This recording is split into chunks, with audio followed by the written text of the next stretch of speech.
Hi, everybody. Welcome to the class for 2025. Happy New Year.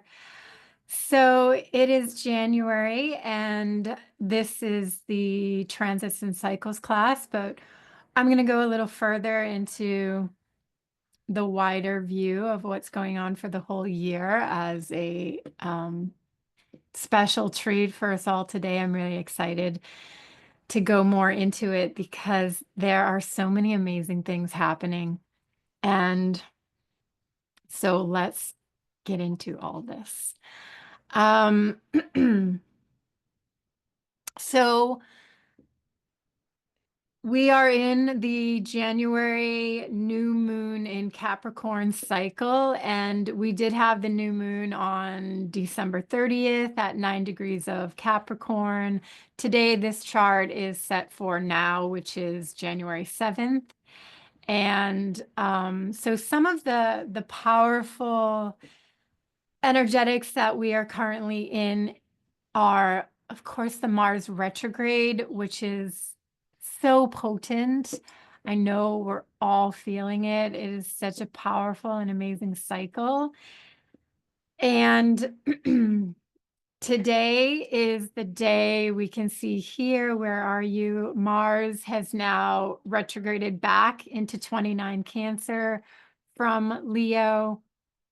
So it went retrograde in Leo at 7 Leo, and it's retrograding back to 17 Cancer. And so now that shift has occurred from out of the Leo and back into Cancer as of today. So we're going to start feeling some of that.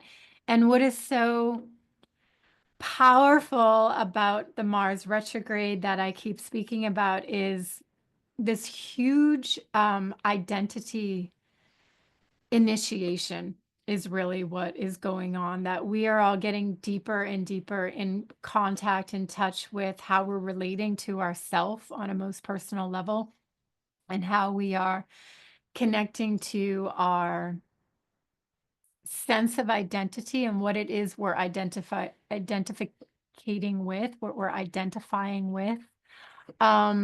Because it's so powerful, because how we identify and what we connect with as our self-image, as this is me, this is what I connect to, this is how I feel. It's so much of how we experience, right? And so what's happening now through this cycle, which essentially is from October of 2024 through May of 2025. So the retrograde began in December, around December 7th. I can't remember exactly, but it was about December 7th that Mars began its retrograde, and that goes on through February 25th. But the entire cycle of Mars coming into Cancer and then leaving Leo goes on through May.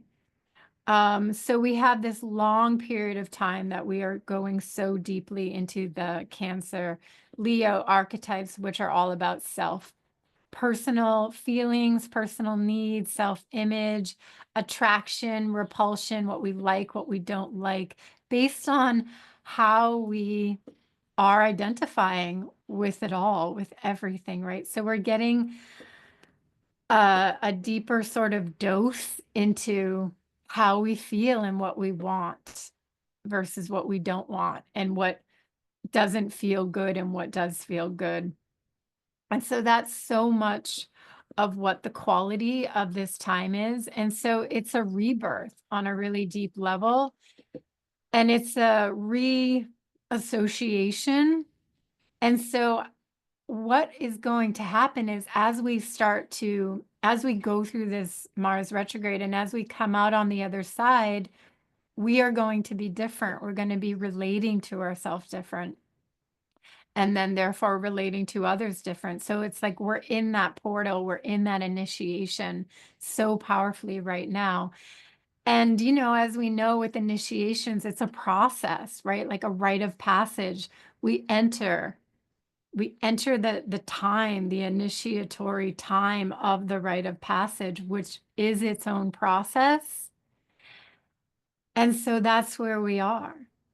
And so it's going on for this duration of time. So it's like we're all shedding and we're all confronting and going through essentially being taken back into ourself, being taken back into our past, being taken into what we are deeply attached to. And how do we relate to that? Because what's happening, if we look at it like a rebirth, we are having the opportunity to reassess ourselves. Like, do you still relate in that way or not so much anymore? Because it's representing also this constant and continual state of becoming that we're all in. And so when the planets are direct, right, we're just moving forward. And when Mars is direct, we're just going for it. We're just impulsively going forward towards what we want. But when Mars turns direct, that impulsive, direct action taking energy to go forth and go forward to take and have and become is now slowed down. And I find this so fascinating because it really represents that we do live in a state of being connected and attached to uh, ways that we may not want to be anymore, but we still perpetuate forward in those, even though we may want to grow beyond who we currently are. We may definitely have awareness of, I don't necessarily want to be this way anymore. I don't want to be attached in this way. I don't want to do things in the same way. And yet our patterns are still in place. And so therefore our impulsive nature is still going to reflect those patterns. Why did I do that again? Why did I act that way again? Why did I react or respond in that way again? And so it's like that process of the dawning of awareness comes in when we want to, we become aware of ourselves, and then we become aware of our patterns and how we're sort of fixed. And what is so amazing about this is that we can also, our nodal axis is what really deeply defines this quality that I'm talking about. Of course, everything, right? We're talking about Mars, the Mars signature. But when we look at our own personal birth charts, when we look at the north and south node of the moon in our birth charts, the north and south node of the moon is going to represent those deep patterns, those archetype signatures that are what we are most gravitating towards in our emotional body, representing what we are most identified with in our self-image and identity, right? Our persona, our sense of self is very much found in our moon and in our south node of the moon and in our north node of the moon. And what is also so fascinating about this current moment is that the north and south nodes of the moon are transiting signs. They're transitioning into out of Aries Libra and into Pisces Virgo on January 11th. So we're going to go a little deeper into that. But what we can see is, and what we always see in astrology, is repeating themes, like the nature of the times, and that there always is that. There always is this sort of like the mythos that we're all living through, or the epoch that we're living through, or the zeitgeist that we're living through, right? Like we're all in this. It's like a thematic journey, right? We're all living through a story. Like 2024 was something, 2023, 2022, 2020, right? The whole thing. It's like these essences and qualities are encapsulated within time in this way, and we live it out and we live it through. And so right now, Having a Mars retrograde represents an identity shift. Having a Mars retrograde in Aries, in Cancer Leo re-emphasizes identity, personal identity. And then having the nodal axis shift is also representing like, wow, there's going to be a big shift in consciousness for all of us on this level of personal identification, because the nodal axis represents that. I'm going to talk more about that today a little bit, and then next week we're going to have a whole class on the transiting nodes into their new signs, which are Pisces and Virgo. And then another theme of like the hour, the theme of the times of 2024 into 2025 is Venus will go retrograde.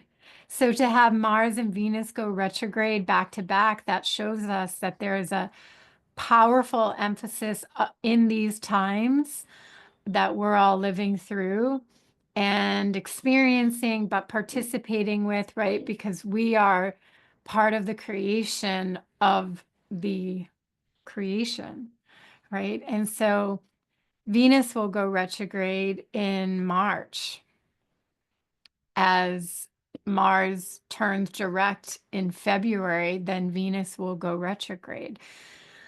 So this is so powerful around the personal, a deeply reflective time around how we're relating to ourselves and relating to others. So let's take a look here at the months. So we have the Mars retrograde in Cancer now. And we can animate just a bit to see if we go ahead a month, Mars is retrograde now at 17. So we know it's getting ready here at February 7th. And then February 21st. By February 25th, Mars is direct at 17 Cancer. So this is a long time in Cancer, right? So let's go ahead a couple more weeks until April 18th. So today is January 7th. So January 7th, February, March, April. This is 3 months that we have Mars in Cancer right now. So that is incredibly significant and powerful, right? Let's get back here. So Mars in Cancer for the next 3 months. So of course you want to look at where is Cancer in your own chart? Where is this depth of Mars, this instinctual, impulsive desire getting activated in you, in your chart? So for everybody in Cancer, we're getting deeply attuned with our deepest needs and our deepest feelings. What triggers us emotionally and why? What makes us angry? What makes us irritated? What makes us annoyed and why? So Mars retrograde in Cancer, we're all a bit, the potential to be a bit inflamed and a bit irritated and annoyed and angered is going to come up in the things that are most personal to us. So on a daily basis, we can start to observe, what is it that annoys you, angers you, or irritates you, and why? Why is it rubbing you the wrong way? Cancer wants security and comfort. It wants what is known and familiar, and that can be a positive. It can also be the shadow. Like, I just don't like it because it's not comfortable. It's triggering me because it's not familiar, right? Cancer is 4th house territory where we're comfortable at home. And then when we go out into the world, naturally we can all be triggered. Like, this isn't comfortable. There's too much going on. There's too many people. I have to watch my back. I have to be aware. But some people, it's going to be different. Some people want to go out into the world and engage and get all this excitement and stimuli and all of this, and others don't. So where are you on the spectrum of your comfort zones, and why? Because the biggest question is that we are being asked and called to change. Mars wants change. Mars wants to initiate new starts, new beginnings, new purpose, right? Mars is the natural ruler of the first house in Aries. So the impulse to Mars is to individuate, to have the freedom to grow and to change. So we're all being activated in that way. Where does change need to happen? This is Mars. Where does individuation need to happen? And it's in the realm of Cancer, in the most personal way, in the way that you are most attached to your identity. Like, this is me. This is just me. But the me-ness within us is always growing and evolving, right? So there is that duality that goes on with all of us, that we are just who we are and we are growing, and it is our evolutionary intention to become more. So it's this very powerful experience that we all have as humans, that we are so connected to the past. And this is what the nodal axis of the moon represents, that we come in with this powerful south node of the moon. We come in with that which we already are. We come in with a self-image and an identity around that which we already are, the south node of the moon. And then we have our moon in our chart, which is like, well, wait, be here now. The moon is like, yeah, I know you have all these memories and all this past life and all these ancestral stories and the whole history of humanity. And for each person, that south node of the moon is going to represent the most the thing that the person is most emotionally identifying with, your south node of the moon. That's where the emotional cord patterns are most amplified for you in this lifetime, as a self-image, as an identification. And then the moon is the be here now. So what I always say and teach is that we have our moon and we have our south node of the moon and our north node of the moon, and they are essentially all one, right? The nodes of the moon are of the moon. And so the south node of the moon is going to represent, it's like an underlay. Like, we have our moon and we have an underlay, an undertone. And then the north node of the moon is the overtone. So like for me, my south node of the moon is in Taurus and my moon is in Sagittarius. So the be here now of my emotional body is in Sagittarius with an undertone of Taurus. And anyone who knows me, or how I experience myself, which is the most important, how you experience yourself is going to be through your moon. So my moon in Sagittarius, I feel it. I want it. I want the Sagittarius. I want the higher mind. I want the adventure. I want the freedom. I want the independence. Like, that is what feels good. That's my emotional body. But I have this undertone that is so powerful of my moon in Taurus. Like, I have that slow, quiet, introverted stillness of Taurus, that sensual Venetian quality. And it's the undertone of my Sagittarian. So we all have our moon with an undertone quality, which makes us dynamic, you know, in our emotional body quality. And then the north node is how we are wanting to become more fully realized in our emotional body, it's essentially the remedy out of the past. Because so this is what we're seeing when we look at the nodal axis, that we as humans have this powerful past. We are, you know, as we know we've all heard it before, the past and the future are now.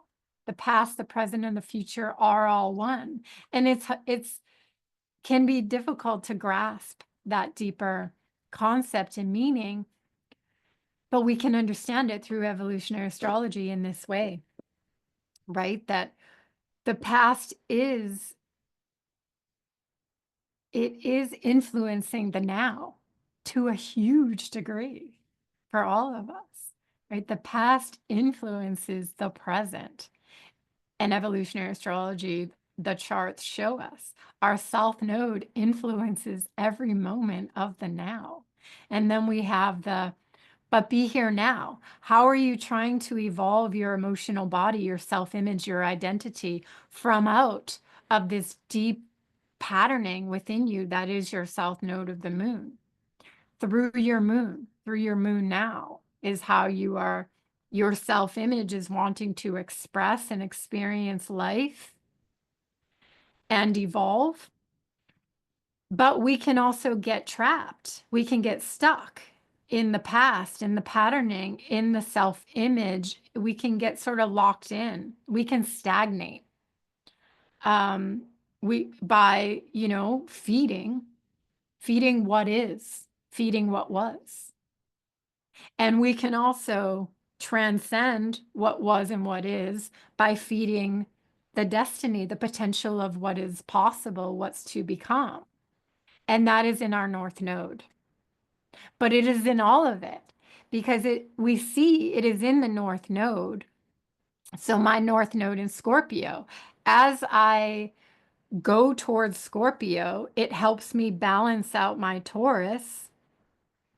And as I stay in the higher frequencies of my Sagittarius moon, it helps me go further into my growth, into my evolution, and it supports my North Node in Scorpio to further go into the higher frequencies of Scorpio.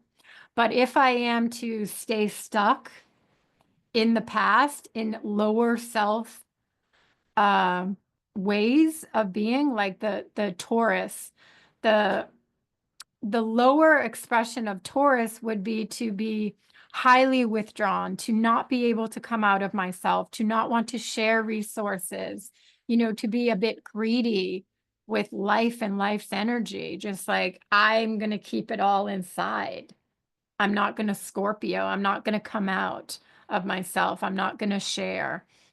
I'm not going to allow anything to affect me. This is all impossible in the big picture, of course, but we can try to do that. Too much Taurus is going to be secretive and afraid and withholding and withdrawing so deeply within. And so that's where Scorpio, the balance point, the beauty of the axis itself, Scorpio is life is always going to pull us out. So the more we can sort of cooperate and co-create, for me, the more I can come out of myself into others, learn when it's time to not withhold, right? Because the beauty of Taurus is self-preservation.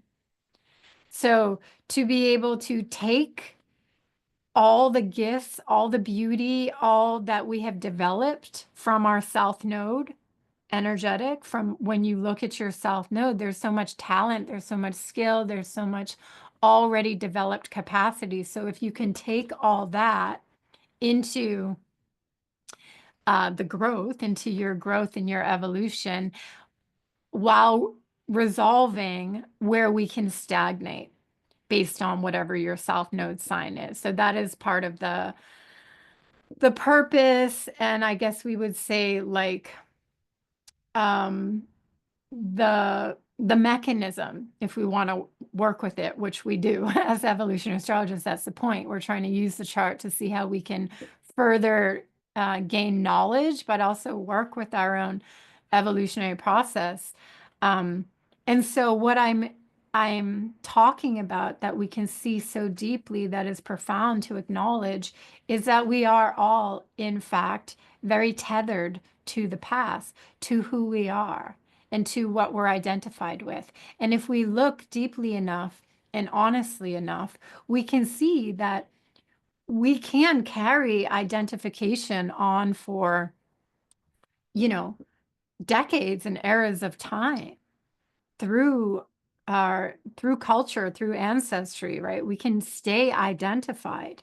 And some things are beautiful and meant to and all of that, and some things not, like trauma, like suffering, like pain. So we can carry trauma and pain on and on and on until we resolve it, until we come to terms with it, right? And acknowledge it and process it on the emotional level, the emotional body, the nodes of the moon, the emotional body, and then re-identify with it.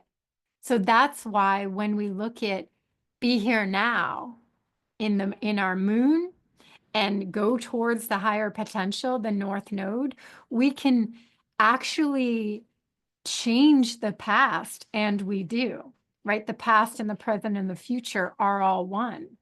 So when we can re-identify with what is and what was, then our identity becomes different. So we can be someone who suffered, who was a victim, who was anything that we want to name, and we can become a completely different person. And it is all just about a re-identification, that we have reached a place, a state, or a stage that we can now understand something different, and therefore identify with it. And then it changes us. It now becomes something different. So let's take example, the victimization. If we have been victimized in life, or we feel victimized in life, and that is our identity during that happening, for however, many people feel victimized by their childhood or their past or whatever it was. And that becomes a part of their identity, a victim, until they process that experience from a different level of understanding, essentially from a higher frequency.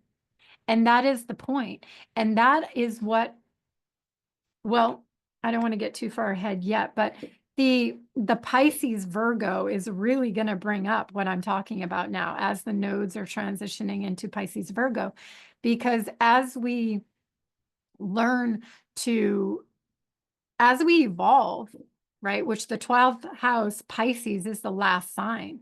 So we're all on this journey of evolution, of awareness and understanding. And so when we get to a place where we can understand that victimization, it happens, but it's also a state of mind. We don't have to perpetuate an experience of victimization longer than an actual experience, right? But we do, because it gets imprinted on our emotional body and we haven't fully processed it. And so therefore it remains, right? And so this is just part of what happens and what we're doing. There's no judgment on it. It just is part of the emotional process of being emotional beings, that emotions get imprinted and sort of locked in. Like we remember certain things from the past. Some people remember past lives. Some people can remember being a part of history and things that have happened on a visceral level. And we know that with like PTSD, we can hear a sound, right? Like people who have been in war, fireworks can bring someone back to the battlefield on a visceral level. They can start to mentally and emotionally be returned to that place. And that is because of the imprints on the emotional body. And so when a person goes through their own therapeutic process of dealing with those experiences, it can be processed to a place where, not to say trauma gets released or trauma becomes anything other than what it was. Trauma is trauma. It's painful, it's shocking, etc. But from a evolved state of consciousness, we can start to interpret it essentially from a higher spiritual understanding, that this thing that there is always something to be gained from an experience. And that is a higher concept. Not everybody wants to accept that or can even understand that, but it is the truth, you know, that it doesn't excuse what happened. It doesn't need to make it go away, but that we can understand something from a perspective of, yes, bad things happen, painful things happen, and since they happened, what was there to gain from it? Because when we're in a victimization mode, we can't always contact, why was this for you? What can you take from this? So whatever it is, whatever our childhood brought that we may feel anxiety or pain or trauma around, what did it give you? And always the answer is going to be, it got you where you are today, because we can never be where we are today without the experiences. So there is always wisdom within our experiences.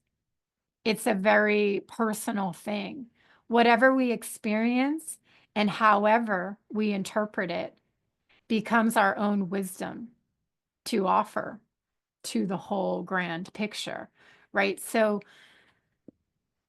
that is what I'm talking about, ends up being a part of how we identify with life and how we're always going through a growth process and how we always have the possibility to become more. Like how, let's use the example of someone, there's many examples out there of people who have become very successful from being people who were not, who were highly insecure, who lived in poverty. And so they identified at some point with being highly insecure, broken, victimized, poverty, all kinds of things. And that was their identification. So in those places of being, they could never have fathomed grand success. If someone had come and said, in 5 years from now, you will have all this success, they wouldn't be able to fathom it from that identification, from that self-image that they're currently in. But as the person, went for, developed, basically in that example, what happens is a development of faith, a development of belief in the self, a development in self-worth over time gets created. A person decides in a moment, I'm worthy. I believe in myself. I have faith in my dream, in this capacity, in what I want to manifest, and I'm going to go for it. And then it happens, right? It's a step by step. And what happens along the way is their identity changes. It becomes what they wanted.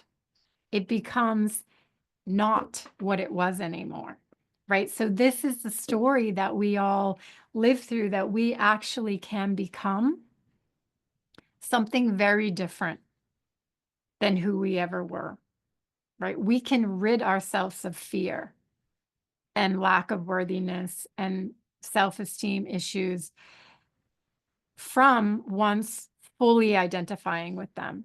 And so the patterns of who we think we are and our self-image and what we're identifying with can be so deeply instilled and imprinted and locked in until they're not, right? And so that is the process. And so what's going on with, let's move ahead to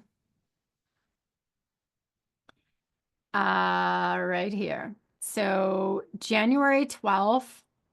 So on the eve of January 11th into January 12th, we go back a day. We have the North Node at 0 Aries. So let me just talk for a minute here. January 11th, 0 Aries into 29 Pisces. So we know that the nodes are rare in astrology as far as they do not move consecutively forward through each one of the degrees of the zodiac from Aries to Taurus to Gemini to Cancer and so on, like every single other planet does. Unless a planet is retrograde, then it moves backward through the zodiac wheel. With the nodes, the north node of the moon and the south node of the moon are in a perpetual retrograde.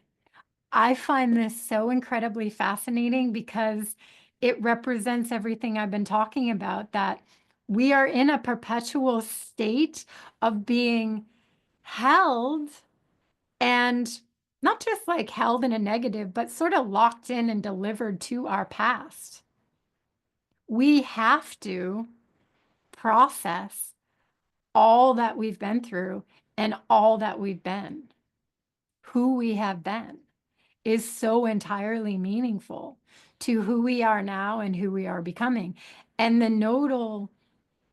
the moon's nodes in transit, in their actual movement, represents this importance, represents the significance of this human experience in our emotional body that we are all going through. And so the north node and the south node are always going to be journeying us backward through the zodiac. So I'm going to get much deeper into this next week when we have the full class on this. But for your own contemplation, you can see that it's so powerful, it's so profound, because we know the depth of emotional body, the emotional wisdom, the emotional intelligence, and how we evolve through our emotional body. It is so profound in our human experience. And so let's take a look at the 29 Pisces into the 0 Aries. So 29 Pisces is the very last degree of the entire zodiac. So we want to try to grasp that, right? Because understanding that the zodiac itself is not, it's not a stagnant entity, right? It's a living expression of consciousness, right? From one to the other, it's movement. The zodiac represents a constant, continual, circular movement, which is what consciousness is doing and represents, the continuous, cyclical, spiraling experience through awareness. And so the 29th degree is a concentrated point of all that has been, right? Pisces is the last sign. Pisces represents the all that is. Everything exists within Pisces. Every single archetype. It is the all that is. It is the creation itself. So now, what is so potent and powerful about now, this transitional state that we've been in? Neptune has been at 29 Pisces through 2024. And in 2025, we have the nodes in January coming at 29 Pisces. We will have Neptune return back to 29 Pisces again, move into Aries, then it will retrograde back into 29 Pisces once again. And we also have Saturn coming to the 29 Pisces point in 2025. It's going to go forward into the 0 degrees Aries point, then it's going to retrograde again back into the 29th point. So 2025 is so powerful as far as this understanding, this huge transitional energetic that 29 Pisces 0 degrees Aries represents. So 0 Aries is the cardinal point, the very first cardinal cross axis point. It is the vernal equinox, the spring equinox. It is the beginning of the astrological zodiac. The 0 degree Aries point is the beginning, the epitome of the new beginning, right? So we have the 4 cardinal, the Aries, Cancer, Libra, Capricorn. These are the cardinal signs, and they all have a 0 degree point, and they mark the seasons, right? So We have Aries in the northern hemisphere. So you can do the, recalculate with the southern hemisphere, but Aries is spring. Then we have Cancer is summer. Then we have Libra is fall. And then we have Capricorn is winter. So the spring equinox, the summer solstice, the fall equinox, and the winter solstice. These are the 0-degree cardinal points. They are all, cardinal is about initiating new beginnings. A powerful new beginning is the cardinal energetic. And so these signs represent initiating cardinal new beginnings. So there's cardinal fixed mutable. Fixed is the middle of a season is the fixed. So where things get like, yes, we are fully into spring, or yes, we are fully in the middle of summer. It's just like, it's on. And then cardinal fixed mutable. Mutable is when we start to shift out of the season. We're still in the season, but we're getting close to edging towards a new season is coming. So it's starting to be mutable and changeable and shifting. So cardinal fixed mutable, the beginning of the season, the middle of the season, the end of the season. So we are going from the cardinal 29-point Pisces, which is so super flowy, super fluid. All that is, anything can happen, into the 0-degree Aries point, which is a major new beginning, new starts, new life, new world, new identity, right? Because we are talking Aries. So Aries is all about a re-identification. Who am I? Aries asks the question, who am I? And coming out of Pisces, the birth from out of Pisces, from out of the primordial womb of the infinite that Pisces represents, by which we all come, right? We are all just seeded from the infinite into a womb space where we live in the water. We live in the dark, watery realms for even longer, but now here on earth, but not quite here. Still in a vessel, our vessel within a vessel of the mother, and then we are born into our own space. Aries takes up space. Here I am. Aries is so amazing in the way that it is so the bull in the china shop. Like it just like bangs into you. It just like move over, move over. Like I have an Aries person in my house and they're just kind of like coming through, like, I need a spoon, I need a cup, just like bang into whatever's sort of in the way. And it's so funny because like my Libra can be all like, why are you like just so aggressive, But then I remember like, oh my God, this is what they're meant to do. And then I sort of laugh sometimes like, oh, I love it. Like when we can embrace what is in a way of appreciation and acceptance. And so like that's like a practice for me with this Aries being like, yeah, go Aries, like you do you, like Aries coming through. And so that Aries asks, who am I? And Aries particularly asks, who am I now? Who am I now? From out of whatever was the last identification. And anyone who knows Aries or understands Aries in themselves, they are finicky, they are fickle. They're like so deeply, it's cardinal fire, powerful, passionate, impulsive creation. I want it, I want it, I want it, I want it. And then it's like, once you have it, it's been had. So it's kind of like the next, right? Fire is alive. It's just going, and fire wants to be kept alive. What happens when the fire goes out? The fires go out. There's no more. So there's that, just like this, keep it stoked energy. So we're totally all on the cusp of that. And what it's important to really sort of grasp with this is it is a very transitory energetic to go from one very defining quality into another very defining quality. Like we are on the cusp of an epoch, right? We're on the cusp of two very different things. And so within ourselves, that is what we are experiencing. That is what we're having. And the Mars retrograde cycle is amping this all out right now.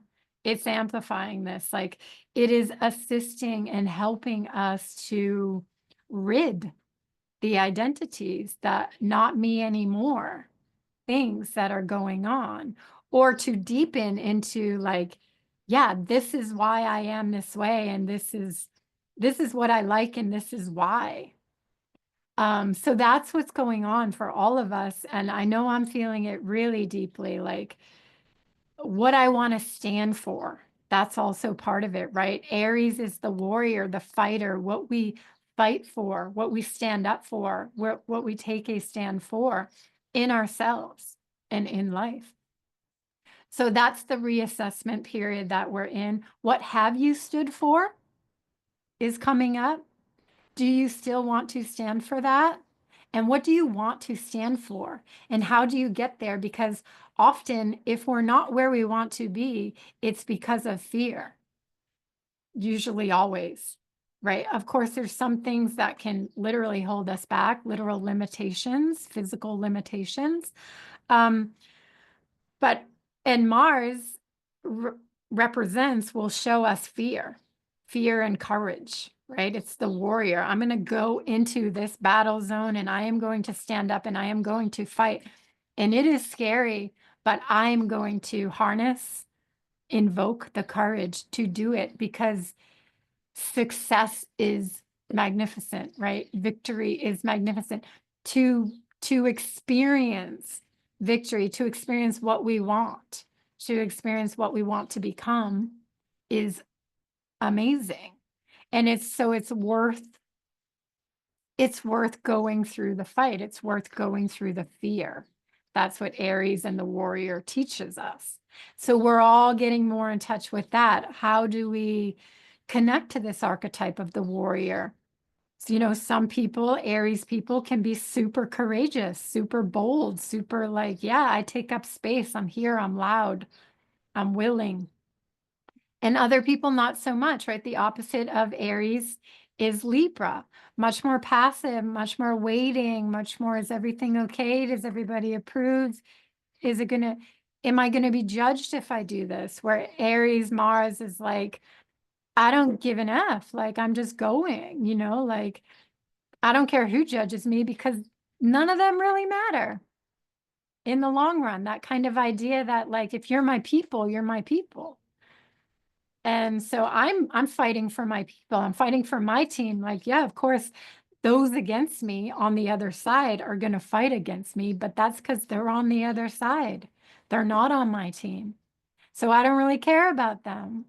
I'm not going to worry. I'm actually going to fight against them because I fight for myself and my team, my people. So the hero, I stand for this. So we're all getting that too. What do we need to stand for? What are we standing for? What do we need to fight for? Where do we need to conquer the fear in our own life? Because on the other side of our fear is the identity that we want. And that's the north node of the moon also. Our north node of the moon can be a territory that is not fully realized, right? Our south node of the moon can be like, oh, I just keep going there. It's the comfort zone. It's the familiar zone. It's the patterns. It's so deep because we love familiarity. We love the known. Like, oh, there's a party. Like, oh, I want to go, but I don't want to go. Like, what's going to happen? Who's going to be there? Who am I going to, we can just be like, I'll just stay home. Right? Like we do all these things because we just like comfort. But we also love the adventure too. So it's like we're all contending with all of this, the duality, right? To live in duality without being in one side of the duality. That's sort of the job, that's sort of the work, that's the spiritual evolution, to understand that there is duality, but you don't need to live in duality, right? You don't need to polarize yourself. We can have a broader perspective of things, meaning that all things happen, but how do we relate to the things that happen? Is it bad or is it good? That's duality. Oh, that was so bad, that thing that happened to me. But what about the fact that it gave you wisdom, that it gave you courage, that it made you someone who can understand that arena like no one else? And, it served you in ways. And so that's a way to be not stuck in duality, but to be able to understand that there is duality and to evolve beyond living in the trapness of duality, because that is also what traps us in our identity. That self node of the moon, that I am this and I want to be that. And a lot of people get stuck in, I wish I was that, I'll never be that, you know? And so then we can see how people are the same. People stay the same throughout an entire lifetime. People stay in their negative patterns throughout a lifetime because they are not confronting fear. They are not confronting the fear. They are avoiding fear. This is usually what it always comes down to. If we are not growing, if we are not if we are stagnating, if we're not becoming who we are, having what we want, it's because we're avoiding the very thing that will get us there, which is confronting the fear. Because in the fear is where these aspects of self are locked in the fear. And it's usually false identifications. Like, let me give my Taurus Scorpio. Being afraid of being too open, being too exposed, being too vulnerable would be a Taurus fear, which is remedied by Scorpio. Scorpio's like more vulnerability, more intimacy. Let me show up all bold and naked and confrontational, you know? And so that being stuck in ideas of, I'm afraid to be more vulnerable, more exposed, more intimate because memories. It didn't work out once before. I was betrayed. I showed up totally vulnerable. I made a fool of myself. They took advantage of me, blah, blah, blah. All the memories, all the imprints.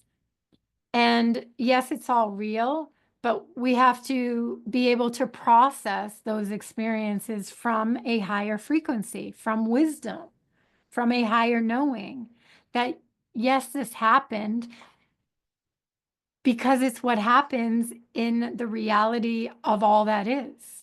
We have a whole spectrum of experience that people can express themselves within. So we're going to come up against all the creatures in the jungle. There's one point or another that we're going to bump into all the things. And so how do we deal with it when we do? Do we make ourselves a victim to it? Oh, I was betrayed. Oh, I was taken advantage of. Oh, I always make a fool of myself. Or do we just be like, no, because it's a pattern. So if we go through, we might get more evidence. That's true. Evidence is real, right? What is. But if we go through and have the courage to go into the unknown, what happens is we can reshape the pattern eventually. Like, oh, I exposed myself again. I became vulnerable again. I'm going into more intimate territory, the Taurus to the Scorpio, right? And it's like, oh, but now I have more of like, I'm more aware of when betrayal might come, or I'm not so clumsy in this realm anymore. I don't necessarily embarrass myself like I used to, because it's the very fear itself that often makes us create the self-fulfilling prophecy. I make a fool of myself because I'm afraid of making a fool of myself. That is how it works, because we give so much energy to what could be that we're actually activating what could be. So we call what could be closer, and then we become what could be. It's the law of manifestation, really, what I'm talking about, right? But if we be like, oh, maybe if I do fall into that again of humiliating myself or whatever, or getting close to betrayal, I'll be more equipped this time. And then like, oh, look, wait, I stopped myself. I didn't make a fool of myself. And then we do that again. And then we do that again. And all of a sudden we're on the other side of now I can trust Scorpio. Now I can be more intimate. Now I can share my resources. I can allow my inner world to be exposed and come out. And I can allow people in.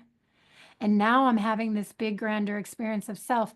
And now I'm no longer that. My identity is no longer that. I don't have those same fears anymore. It's not my instincts. It's not my pattern. Now I'm something else, right? So this is how the whole re-identification plays out. And this is how we can really see it in our charts via the North and South node of the moon. So let's take a moment to look into this. So from 29 Pisces to 0° Aries, this is what we're transitioning through.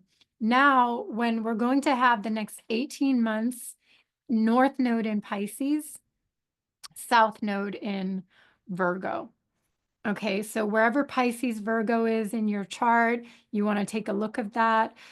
We are looking at now the collective emotional body for the next 18 months. So we just came out of the North node in Aries, excuse me a second, and the South node in Libra. So the karmic past that we were all being ushered into, looking where we are so attached, where the patterns are so deeply embedded and repeated unconsciously, was the Libra for the past 18 months. We had all the eclipses in that realm. And so that was this axis of Libra Aries is all about relationship to self and others, how we're relating.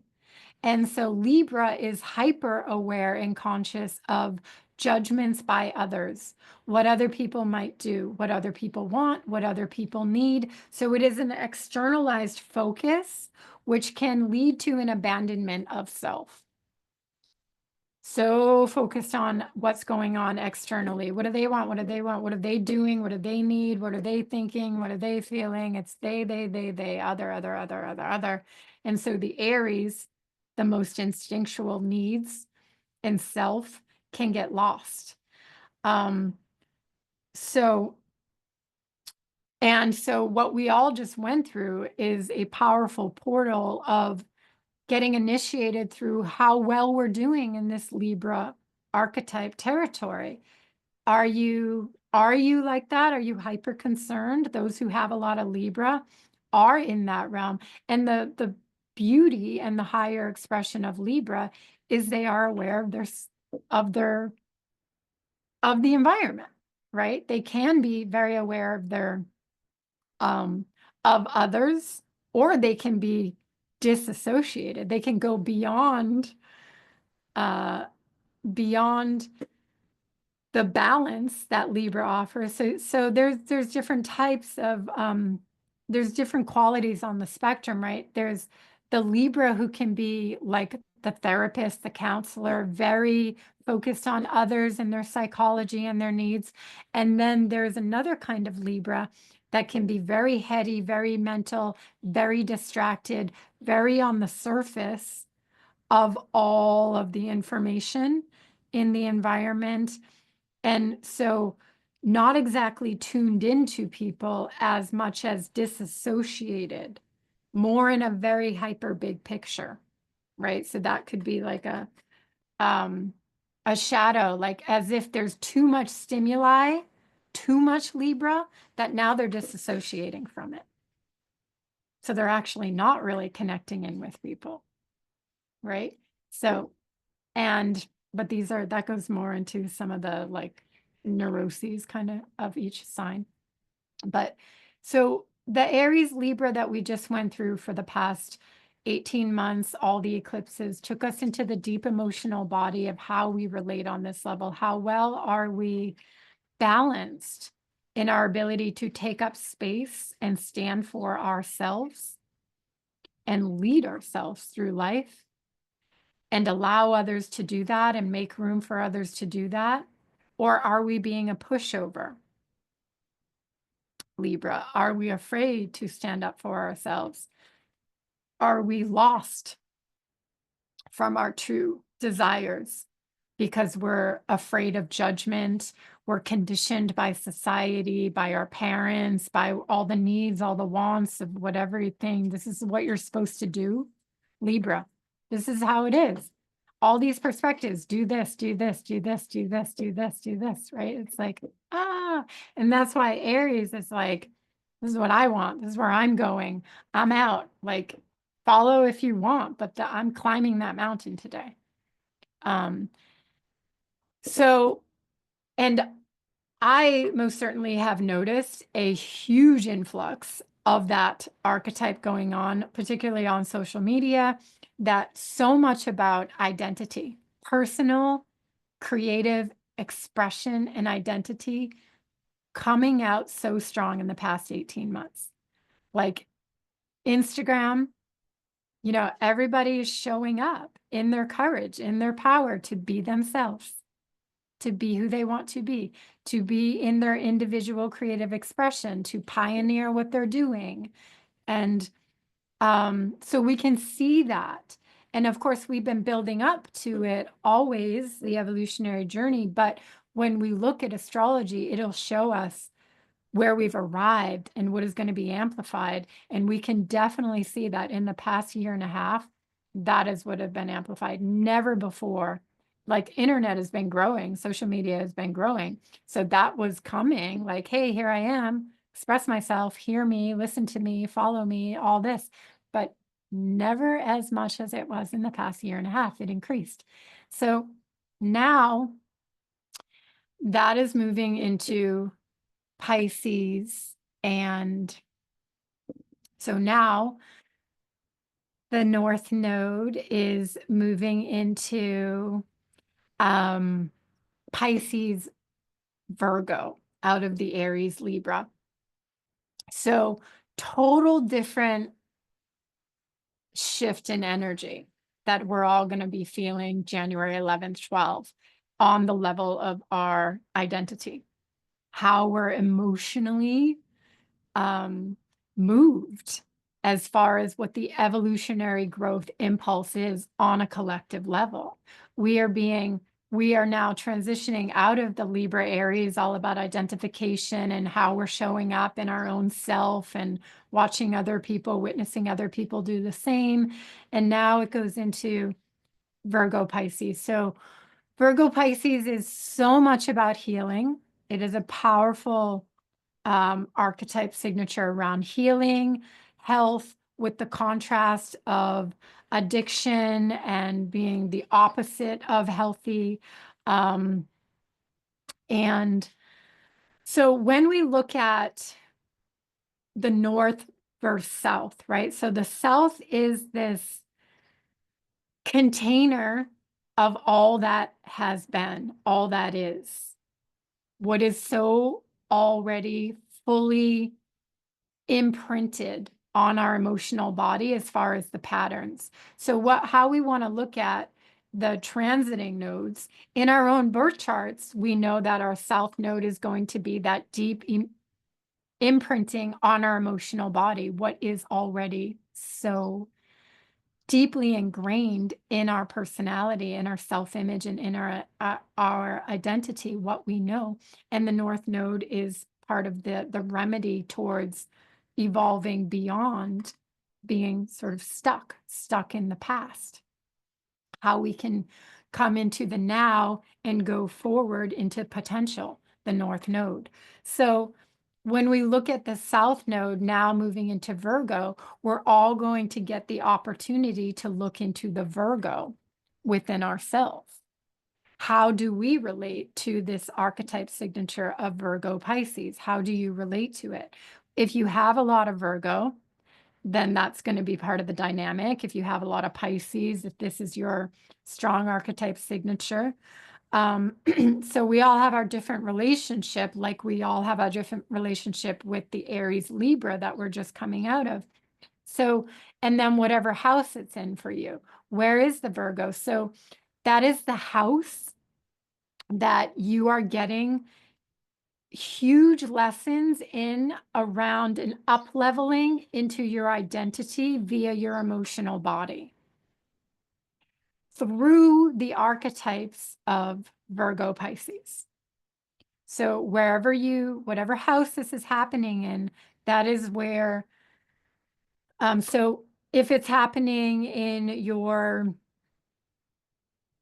6th house, 12th house, then it's going to be that your emotional body in the realm of the 6th house, 12th house, in the realm of like how we are physically being in the world, actualizing, manifesting into form, the unseen, the potential, the 6/12 axis, right? How we bring in from the infinite realms, the creative realms, the potential, the possibility into the day-to-day by our routines, by what we actually physically lead ourselves into doing from 1 hour to the next. We create, we manifest, and we experience by where we literally lead our body and mind. That is 6th house. So that is the realm. It is the archetype of the Virgo Pisces naturally. But so whatever house it's in, this is where the emotional body is going to go through this deepening process on a re-identification with yourself, how you relate to it as thus far. And so it's a renewal. Always where the north and south nodes are, there is a renewal underway of this is what is, this is what has been, the south node, and this is the becoming. This is what can become. This is what is pulling us towards the higher self of ourself into more growth. And then what is so fascinating, which I'm going to get much deeper into this next week when we do the nodes class, that the moon every single month is the be here now. So we have the south node of the moon, wherever it is, for a long duration of time, the 18 months. And then we have the north node of the moon, wherever it is. So this is what has been, the south node. This is what is becoming, the north node. And then the moon is, this is what is. This is the here and now. And every single month, the moon, of course, every 2 days, every 2.5 days, the moon takes us into another territory, right, of the emotional body as it travels through each sign. But if we look at it from a wider lens of that, every month the sun and moon are in a dance, and every month the sun is in a sign for 30 days. And so every month we come into, like now we just had the new moon in Capricorn. We are in the Capricorn month. So the moon, when it comes into its new moon and it makes that new moon signature imprint of this entire month is a Capricorn new moon signature. That is, so we can take this into these sections like that. So we are now in this, let's take it just, we're in the transition of the Aries Pisces North Node right now, but let's just look at it from when the January 12th, the North Node comes into Pisces. So we're in this, we're being pulled towards Pisces. We are getting pulled towards a self-reflection into how we have been with the Virgo Pisces. And the Capricorn moon is assisting us to process that. So every month we'll get assistance from the moon sign, the sun and moon dance, which will help us to process the bigger picture of the Virgo Pisces. So this is so incredible when we look at it like this. So let's just work it out a little bit more. So the South Node in Virgo is going to be a time period, this portal of time where we are going to get much deeper into victim. Absolutely, with Virgo, Pisces, always, based on our current state of humanity and consciousness where we are. Victimization is still a powerfully activated archetype within all of us. So Virgo, Pisces is the victim versus the bigger picture, that there is purpose and meaning, that we are in a reality where we have free will, where anything can happen. And we don't necessarily like that. Like we love it when it's for a great manifestation potential, but we don't like the fact that there is so much terrible things that can happen on this planet because we have the possibility to be that way, right? It becomes this like, Earth is all things. That's the point. Earth is amazing and fascinating and incredibly beautiful, miracles, magic. Oh my God, infinite possibilities and potentials. It's like so crazy beautiful what can go on this planet, and just the planet itself, right? It's like so ridiculously like magnificent in the Earth quality of it. And then it's like heaven and hell, right? It all exists and we are the creators. So we can experience everything. And so, but this whole reality around like victim, villain, pedestaling, we very much do that as a way to sort of understand or conceptualize or find safety in this world. We pedestal people like, oh my God, you're so amazing.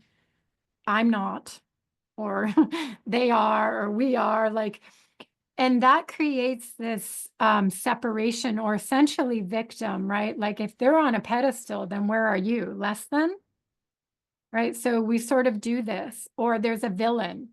That person did that to me. They are the villain, and that makes us the victim. And so we do all these things, and it is what it is, right? There's so much complexity about that. But when I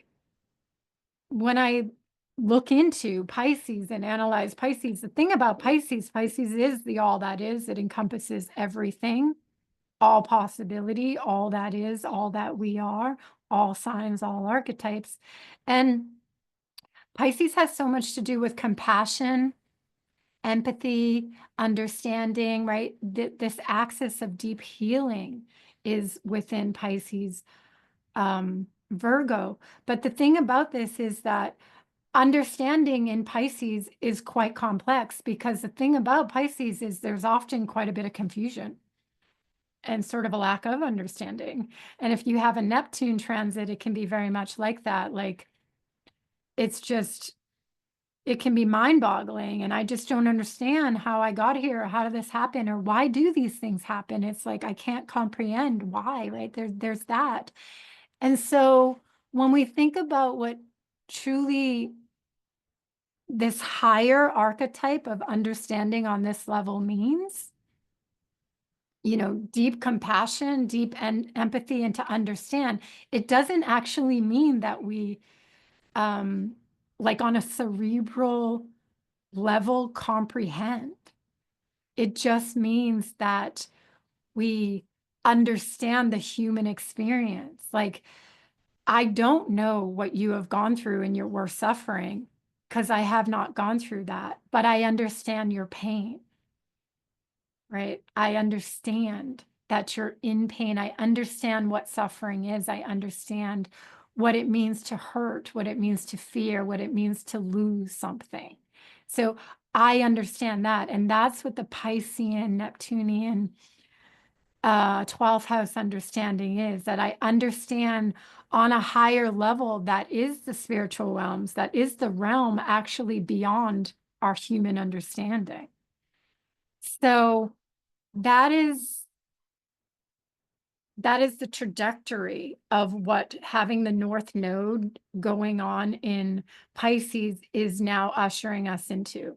That we're being ushered into the realm of the bigger picture, of humanity, of unity, of oneness, that actually the universal, the creation itself, the universe lives within each one of us. And we can actually see the universe within each one of us. And we can actually make contact with the creation, with the creator, with the universe within each one of us. And then there's Virgo.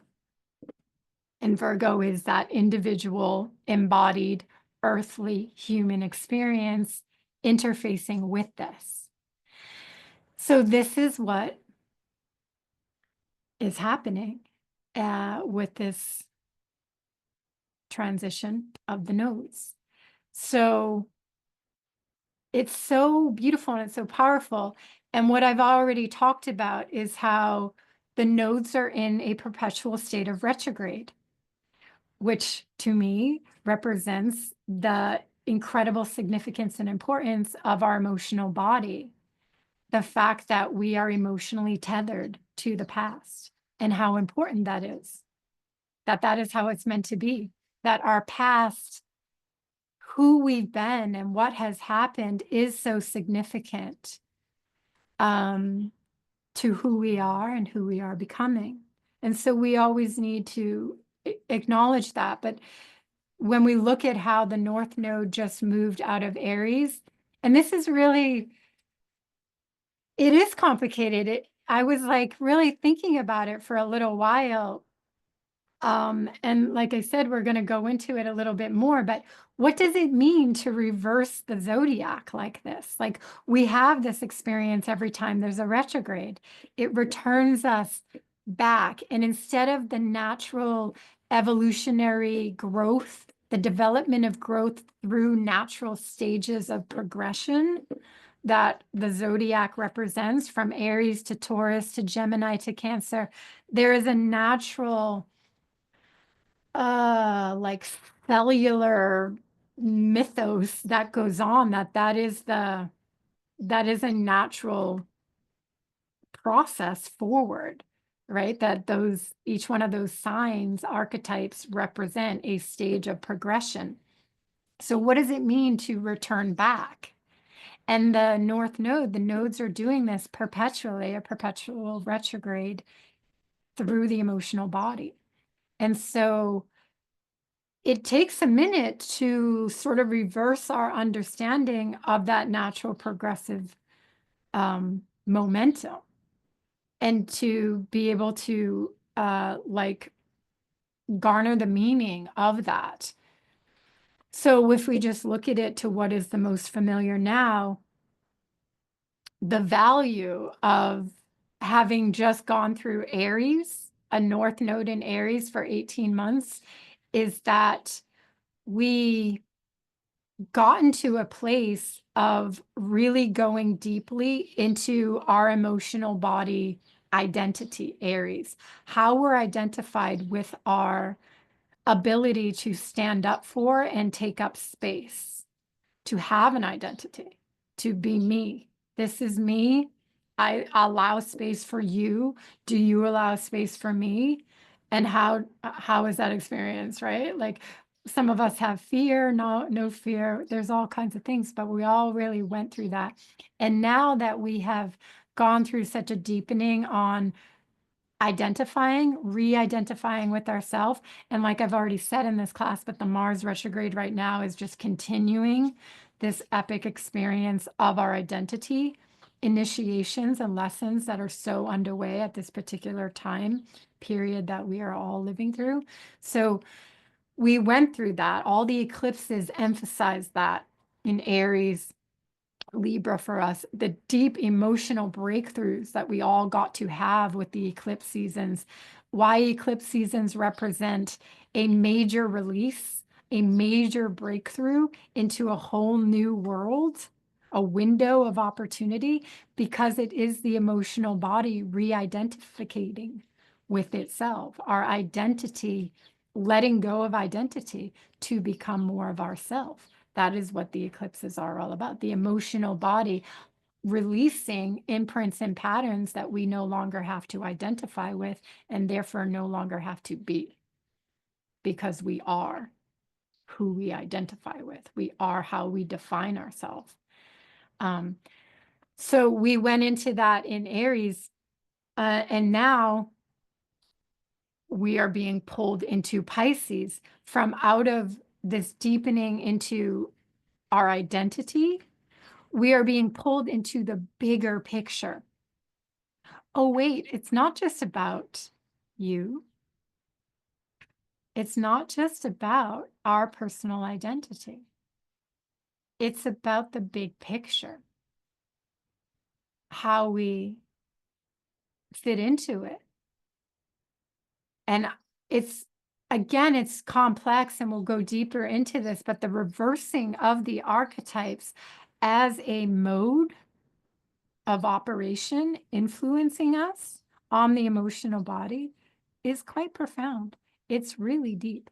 So as we have the North Node taking us on this reversed journey, the moon every month leads us forward, continues to lead us forward, keeping us in the here and now, right? Keeping us present. So that's all really amazing. And so that's a little bit of a nutshell. I do want to move on. We have a few other things to cover here, because in this session right now, we're going into all of 2024. So the other major, first I'll talk about Uranus. Uranus is a 7-year cycle in a sign. It's going to move out of, so let's just take a look right now. Uranus is currently in Taurus at 23 degrees. It is retrograde. So Uranus, Neptune, Saturn, Pluto, they all go retrograde for about 5 months. and so they are direct for about 7 months. So Uranus has been retrograde now for almost its 5 months.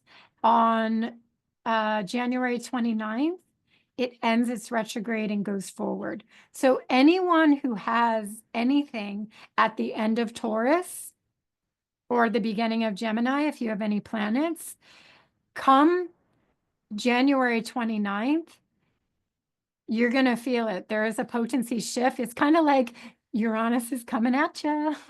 It's coming, and it's a good thing.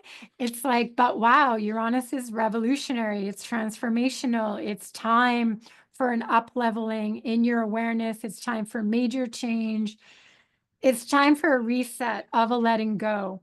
And so Uranus will now, after retrograding back out of the lower degrees of Taurus, it is ready to go forth. It's going to come to the end degrees of Taurus. So you're going to have that Uranus transit. And then on July 7th, it's going to move into 0 degrees of Gemini.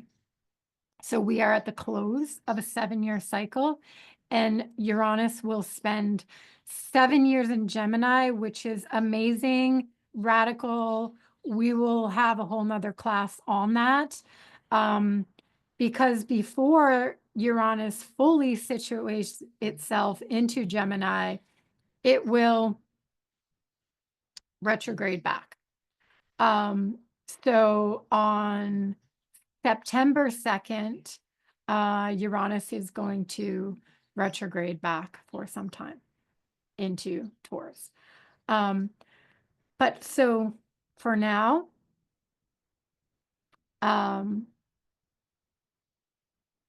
excuse me one second. Let me correct that. On September 2nd of 2024, Uranus retrograded. And so it's been the 5 months now, Uranus has been retrograding. Uranus will actually stay in Gemini all of 2025, because it will go direct through from January through July, and then towards the last months of 2025, it will retrograde back. Okay, so this is so powerful as far as the bigger picture, which I've spoken about before, that there are many shifts. Pluto entering new sign of Aquarius, 2024, 2025. Uranus entering a new sign, Neptune entering Aries, coming out of Pisces, Saturn entering Aries, coming out of Pisces, the nodal shift. So that is a lot of brand new energy, brand new themes, which is happening within us all. So that is what we can expect. And as I was talking about at the beginning of the class, it's even more powerful this moment. Actually, for the next week, we all want to be really aware and intentional, because as the North Node shifts from 0 degrees of Aries, that most potent cardinal degree, into 29 degrees of Pisces, January 11th into 12th, this week that we have right now, those are the last degree of the zodiac, the first degree of the zodiac. Major transformations in our identity and our direction in life is happening within our own selves. So, yeah, the more attuned and intentional we can get over the next week, just to ride this wave and work with the energy and basically participate, to be a part of the creation. So that is what's happening there. And Uranus, just to mention just a couple more things before we move on. Uranus is a powerful, fast, very activated on the higher mind energy. And so is Gemini. Gemini is the mind. It's fast. There's a lot of action and engagement and stimuli and data. So we are in for, like, definitely, we have just like never experienced life as we are going to with Uranus. Like, technology age is full on, and it's only going to, like, basically, like, blow up, and it's what is possible and what we're going to see coming through. A friend of mine spoke about, like, imagining like calling up an Uber, and it's like literally like flying. It's like a transportation in air Uber situation. Like, things are going to come through that we can only imagine in technology. So we are entering that, and we want to be aware. We want to be aware of our nervous system. Wherever Gemini is in your chart, if you have any planets in Gemini, like, the nervous system, the mind. And what I also see with this is, like, oh my goodness, are our minds going to change? And I know you guys know, who know me, I've been talking about this for years, because I've been feeling it for years, that, like, what we are getting to understand on the level of the mind, it's increasing, right? We've never understood the mind as much as we understand the mind now. And that has been going on for decades, psychology and whatnot, what we're knowing. But I just feel like Jupiter's been in Gemini, but Uranus moving into Gemini, we're just going to get it. We're going to get so much more about what we are capable of, as far as the mind being a mechanism and a tool, and essentially like a machine connected to our whole biology. So that's happening. Now, I'll bring us forward just so we can get a visual of the Neptune Saturn. Again, we're talking about the 29 Pisces point and the 0 degrees of Aries point. So not only the nodal axis, but the Saturn Neptune. And so again, the Aries, 0 degrees Aries point is the most potent initiation point, like, to be initiatory to new beginnings, new starts, impulse to begin, whole new world, new chapters.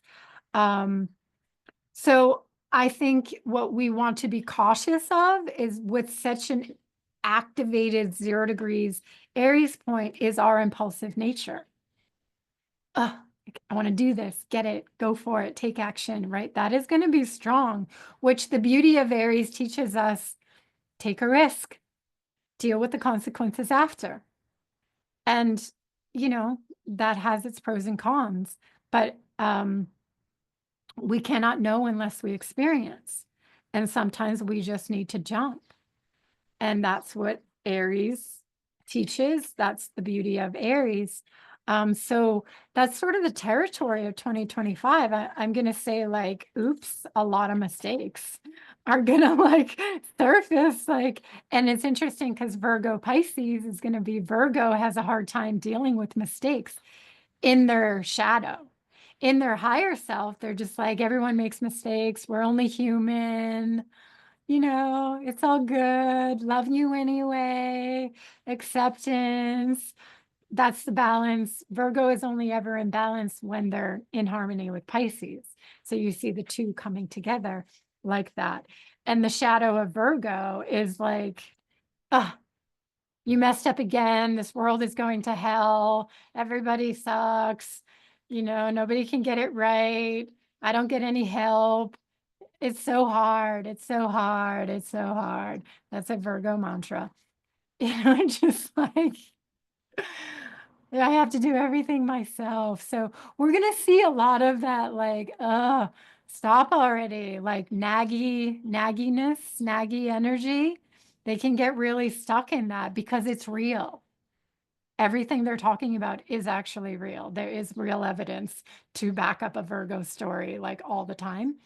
But it's because they're in the duality. They're polarized. It's just like, yeah, it's real, but can you look at it differently? Like, work is never done. You're actually not alone. There is help for you. You just got to ask for it. Maybe they're not going to do it as good as you, but they're going to do it good enough. Yeah, the good enough kind of thing, you know. We don't want to just be in we want to have high standards, but we also want to be good enough.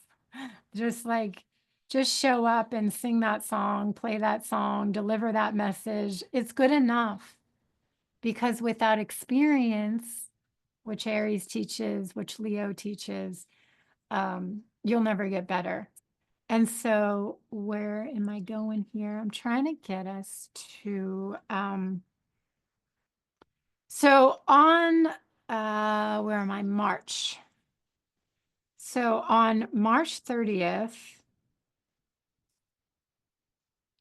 Neptune. So March 30th, here we have it. Neptune moves into Aries. Saturn is still in Pisces. So March 30th, and the days preceding March 30th, Neptune is in 29 Pisces. So again, just remembering that all of these months, like all of January, North Node is in 29 Pisces, and then it will move into the 28th and the 27th, and it will move.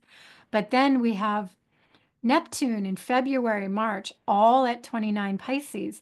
So chaos, everything, anything. I think, you know, as we know, humans are everything, all is possible. So a lot of, yeah, the tragic situations coming up, you know, as far as looking at the world scale and the world news. But in our own lives, we really want to work with this energy of, we can be feeling everything. So we can feel, a lot of people are tapped in, and I'm sure you are all tapped into, that you are yourself breaking through. You're breaking through your identity. You're letting go of your past. You're letting go of who you were. You're so close on the cusp of being someone else, being who you've been working towards, you know, getting there. And that we are all stepping closer and stepping into and living in this, like, next level of who we have been wanting to become, this rebirth of self and this re-identification with who we have been, and the whole story. And so, but what can happen too is, we're in the cusp, we're on the bridge. Like, fear can come up too, of like, is it really going to happen? Oh my God, I'm so close. Like, and now 29 Pisces can be that, like, Oh, no, it's not going to happen. Let me just go have a drink. Let me just go escape. Let me just go avoid. Because what it is, this is the thing too, it's a recalibration, which I've talked about a lot because I so believe in and so feel in our processes that higher frequencies demand a recalibration, right? So it's like we literally have to allow ourselves to expand. Like if you're depressed, we're very much like this. We are in a closed energetic state, and our auric field also gets closed. But if we're in a really high vibrational, I'm full of gratitude, I'm full of faith, I believe, when we're in that place, we are very expansive, but we have to get there. We literally have to it is a process, and we can all observe it in ourselves and others. It is the emotional body because we are patterned. We we are constricted. We feel whether it's depressed or sad or scared.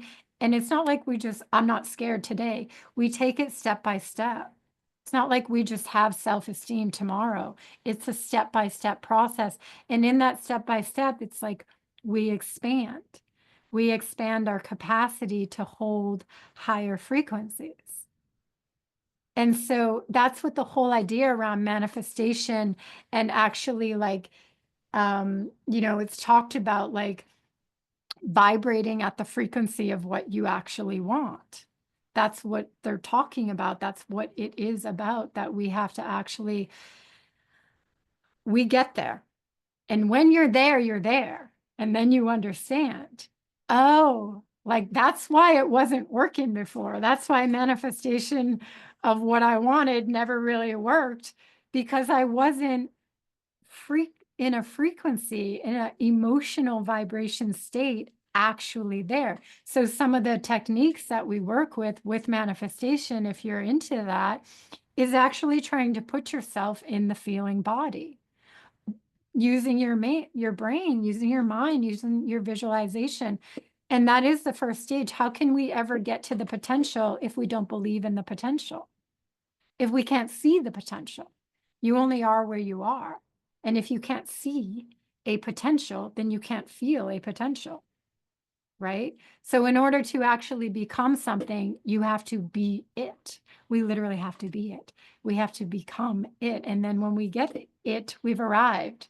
We are it. There's no faking it, right? And so it is about the frequency. And so we are in that place. 29 Pisces can very easily call us into high states on the whole spectrum, high states of belief, high states of faith, high states of soaring into the infinite potential, just going into vision and imagination and feeling, and you're there. Or the opposite, because Pisces is everything. Pisces is despair. Pisces is not focused on going towards the dream. It's fixated on what is and what has been in the past.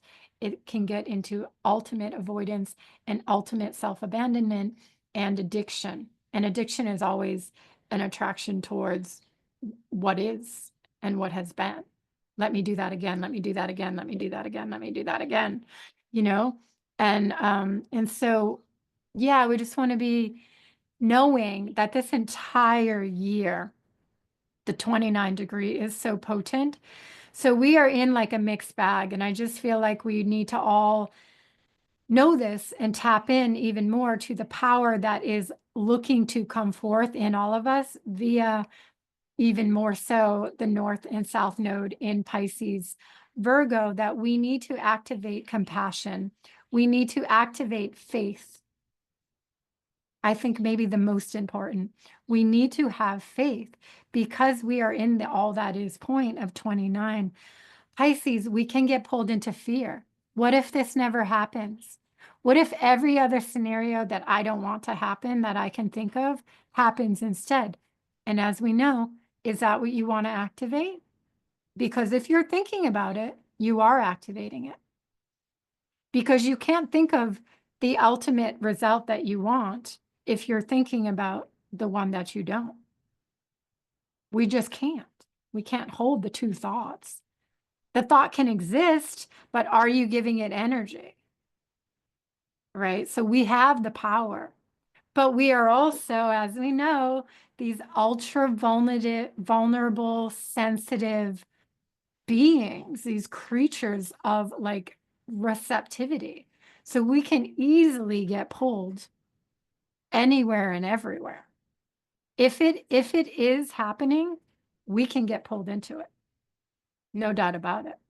That's why, we have values and we have morals and we have beliefs and that help us be like, no, I'm not going to go towards that. I'm not going to go towards that. I'm not going to go towards that. These are like tools that we have, our values, morals, and beliefs, right? To keep us away from what we can get pulled into, because we are frequency beings, we are energetic beings that can get pulled into the all that is, the what is.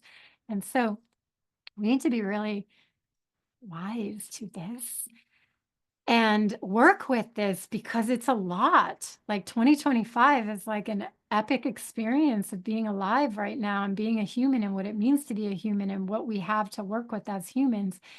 And so we are trying to get to the new beginning. We are trying, and remember that Pisces is mutable water. Mutable water. When you think of it, it's like a big flowy sea, just being pushed and pulled and all over the place. And in a way, that's great. We always want to look at like, why is that great? Because there is flexibility, there is capacity for more, there is other opportunities, there is so much available to us. Everything we want to be and become is there for us in this big, mutable sea of all that's there. But then what we're going towards is this cardinal fire, this initiate, create new, to this creative impulse to take action and move forward. So that's what we're on the cusp, we're on the bridge of both of those so powerfully and potently pulling us. And so we need to keep this in mind to what do you want to initiate? What do you want to focus on? Where are you going to put your fire? And so Neptune moves into 0 degrees Aries on March 30th, and then on May 25th, we now have,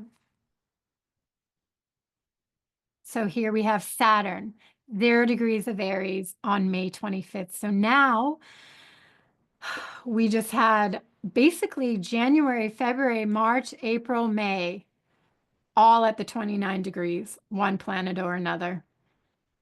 And now the Saturn-Neptune conjunction, which is going on through 2026, through February and then some of 2026. So basically about a year of the Saturn-Neptune conjunction. Saturn-Neptune are very different archetypes. Neptune is expansion into the boundless, infinite possibility, universal consciousness, creativity.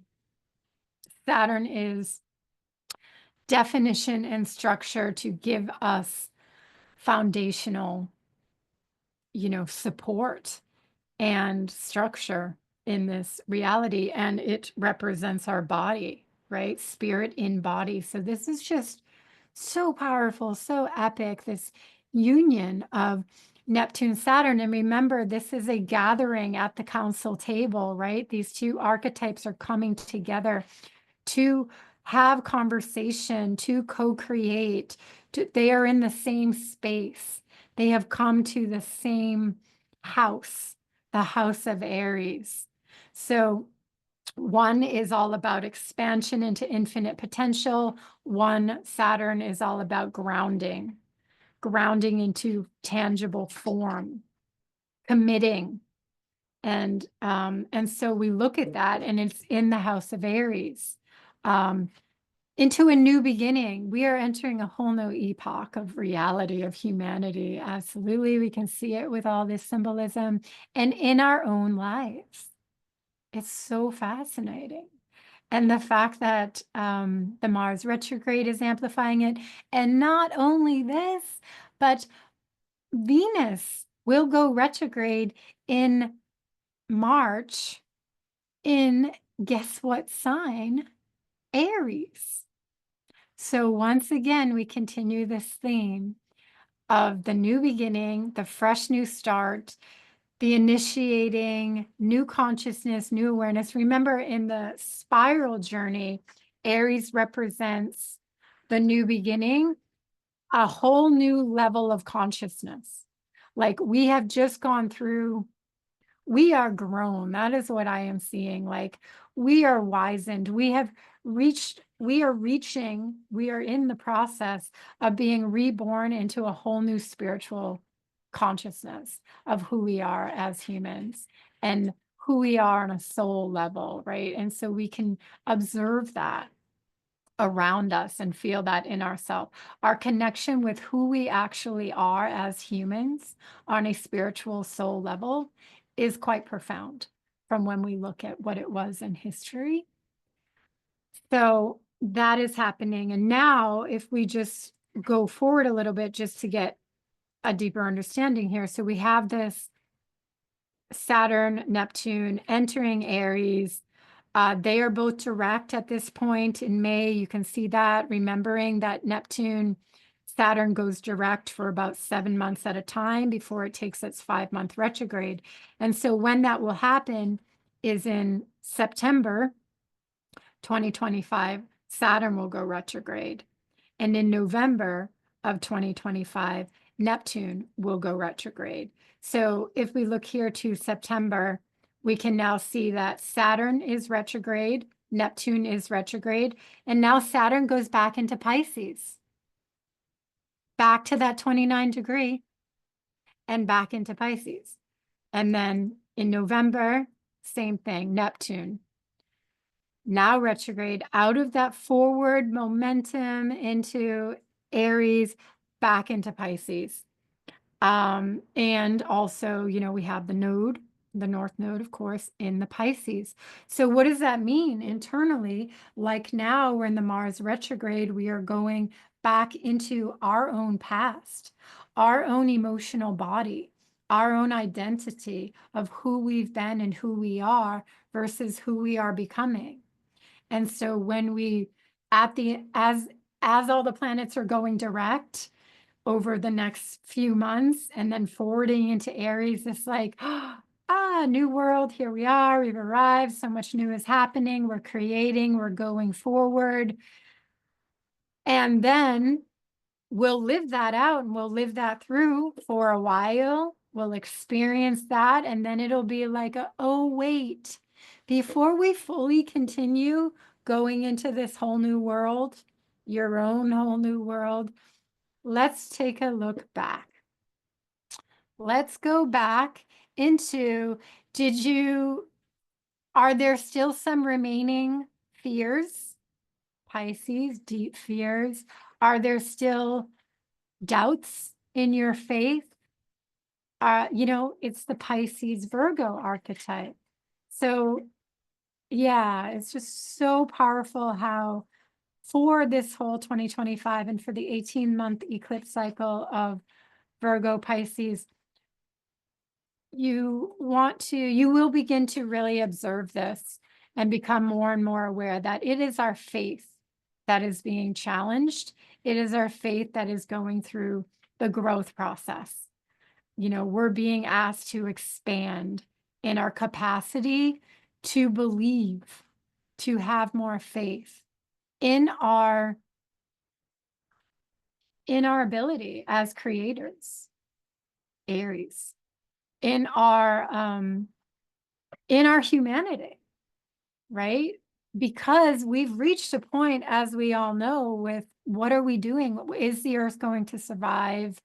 Are we going to reverse the damage we've created? So we are in so many levels at a very moment in time where we could say it could go either way, but I don't really believe that. But of course, that's the argument.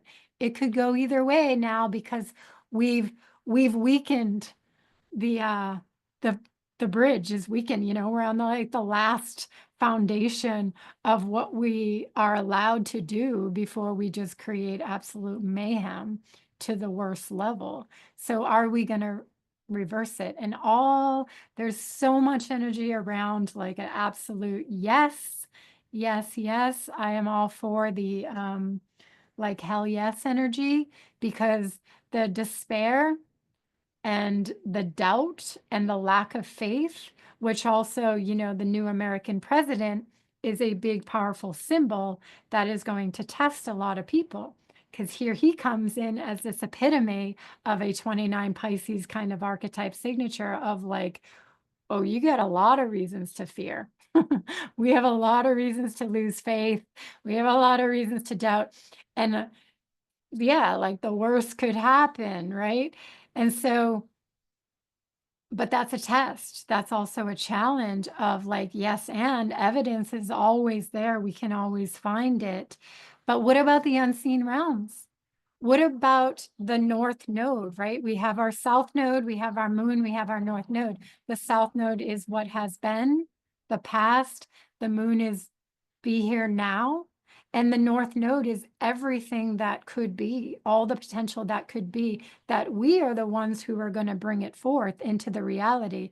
Or are we going to stay so focused on what is now and what was that we reactivate it? And that is what we do, because it is what evidence shows us, because we have inherently, I don't know about inherently, but in the patterns of humanity, we have been focusing so much on evidence, empirical evidence of what is, not having enough faith or distorted faith in the power and potential of what could be, and essentially our power to create, to bring into manifested form from out of the infinite potential of creation that is available to us, the infinite creation that we are of, and that is a part of us.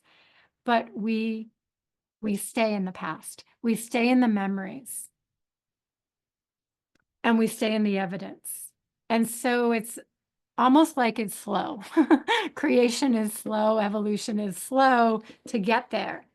But right now we can see all this Aries energy, the Uranus moving into Gemini, all that. We are speeding up. So we're starting to get it more. It's starting to become more known. And so, yeah, wow, this is all amazing.